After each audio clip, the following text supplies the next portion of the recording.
உலகை விட்டே உயிர் பிரிந்து சென்ற தந்தையை கடவுளாகவே மாற்றிய குடும்பத்தினர்.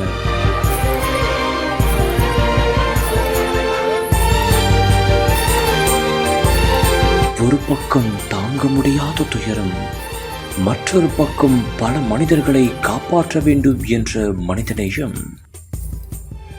இதயம், சிறுநீரகம், கண்களை தொட்டு வணங்கி வழி அனுப்பி வைத்த குடும்பத்தினர், பிரிவை தாங்க முடியாமல் கண்ணீர் விட்டு அழுத உறவினர்கள், இதயம் நொறுங்கி அழுத மகன்கள்.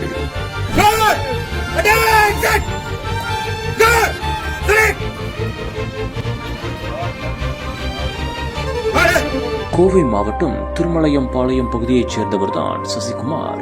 46 வயதான இவர் தவறி கீழே விழுந்ததாகவும் இதனால் தலையில் பலத்த காயமடைந்து சிகிச்சை பலனளிக்காமல் உயிரிழந்ததாகவும் கூறப்படுகிறது. இந்த ஒரு நிலையில் துயரத்தை தாங்கியபடியே மனிதநேயத்தை முன்னிறுத்தி சசிகுமாரின் குடும்பத்தினர் ஓர் நிகழ வைக்கும் செயலை செய்துள்ளனர். ஆம், அவரது சிறுநீரகம், இதயம், நுரையீரல், கண்களை தானமாகவும் வழங்க முன்வந்துள்ளனர். மேலும் இதனால் பல உயிர்களுக்கு புது வாழ்க்கையை அளிக்க முன்வந்துள்ளனர்.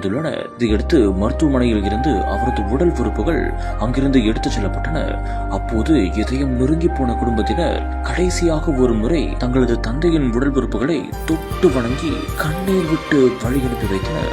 இந்த ஒரு காணொளி பார்ப்பவர்கள் அனைவரையுமே ஒரு பக்கம் துயரத்தில் ஆழ்த்தினாலும் மற்றொரு பக்கம் நிகழ்ச்சியில் ஆழ்த்தியது.